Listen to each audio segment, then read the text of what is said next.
আমাদের একজন বুজুর্গ মুফতি শফি সাহেব রহমতুল্লাহি আলাইহি, যাকে মুফতি আজম বলা হয়, ভারতবর্ষের তদানীন্তন সময়ের সবচেয়ে বড় মুফতি সাহেব ছিলেন মুফতি শফি রহমতুল্লাহি আলাইহি, যিনি মারিফুল কোরআন লিখেছেন, তাফসীরের কিতাব। এই মুফতি শফি সাহেবের দুই সন্তান রফি উসমানী, তাকি উসমানী। বর্তমান পৃথিবীর সবচেয়ে বড় মুফতি সাহেব তকি উসমানী, যিনি পাকিস্তানের বিচারপতি ছিলেন, জাস্টিস ছিলেন, এই তকি উসমানী সাহেবের আব্বা। ওনারা দুই ভাই তকি উসমানী এবং রফি উসমানী দুইজন হজ করার জন্য টিকিটও কাটছে। টিকিট কাটা শেষ, সময় হয়ে গেছে, প্লেনে উঠবে। হঠাৎ করে ফোন আসছে, বা তৎকালীন জামানায় কোন দূত মারফতে খবর আসছে যে মুফতি শফি সাহেব রহমতুল্লাহি আলাইহি প্রচন্ড অসুস্থ, চলে যায় অবস্থা। দুইজন সাথে সাথে প্লেনে উঠবে এমন অবস্থায় তারা নেমে গেছে, দুইজন বাড়িতে চলে আসছে। শফি সাহেব রহমতুল্লাহি আলাইহি ডাক দিয়ে বললেন, কি বাবা, তোমরা দুইজনে টিকিট কাটছো হজে যাওয়ার জন্য, আল্লাহর ঘরের মেহমান হওয়ার জন্য, তোমরা দুইজনকে যাও নাই?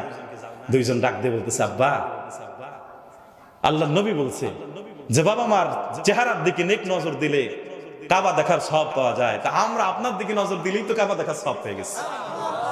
আপনার অসুস্থ রাইখা আমরা কাবা ঘর দেখতে যাইতে পারি না, আল্লাহ ভাগ্যে রাখলে সামনে যাব, কিন্তু আপনাকে হারাইলে তো আর পাবো না।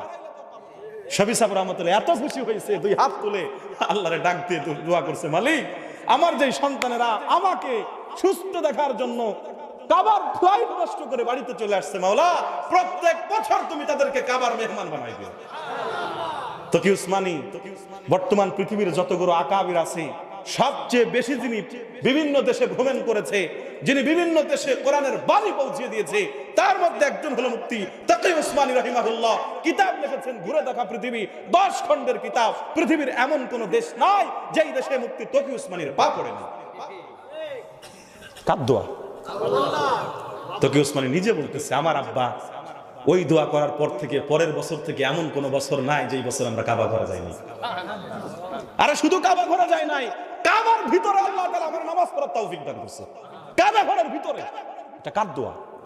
আরো জোরে কার দোয়া? বাবা মাকে অসন্তুষ্ট করবেন না, বাবা মাকে অসন্তুষ্ট করে দুনিয়াও ভালো থাকতে পারবেন না, আখিরাতেও ভালো থাকতে পারবেন না। আল্লাহি আল্লাহর কসম করে বলি, বাবা মার পায়ের নিচে যে আল্লাহ জান্নাত রেখেছে, সেই বাবা মাকে কষ্ট দিয়ে কখনোই তুমি জান্নাত পেতে পারো? ওয়াসকুরুনি, আল্লাহর নবীর সময় যিনি বেঁচে আছেন, ওয়াসকুরুনি। আহারে, নবী দেখার চেয়ে বড় ইবাদত হতে পারে? যেই নবীকে ঈমানের সাথে দেখলে সাহাবা হওয়া যায়। একজন সাহাবার পায়ের নিচে যে একটা ধুলাবালি পড়ে আছে, এই ধুলাবালির মূল্য গোটা পৃথিবীর সমস্ত আবেদের মূল্য এক জায়গায় করলেও হবে না। কেন?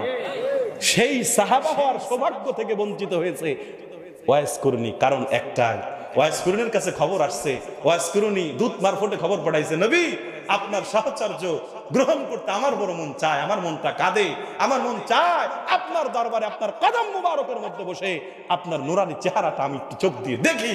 আল্লাহ নবী বলল, তোমার মা ঘরের মধ্যে অসুস্থ, তুমি তোমার অসুস্থ মায়ের সেবা করো, শুশ্রূষা করো, তার খেদমত করো, আমাকে দেখার তোমার দরকার নাই। কাল কিয়ামতের ময়দানে আমি নবী তোমাকে শাফাআত করে আল্লাহর জান্নাতে নিয়ে যাব।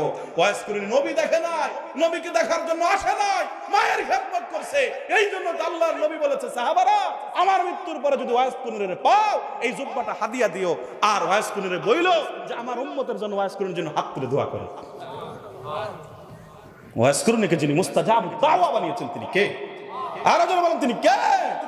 আল্লাহ।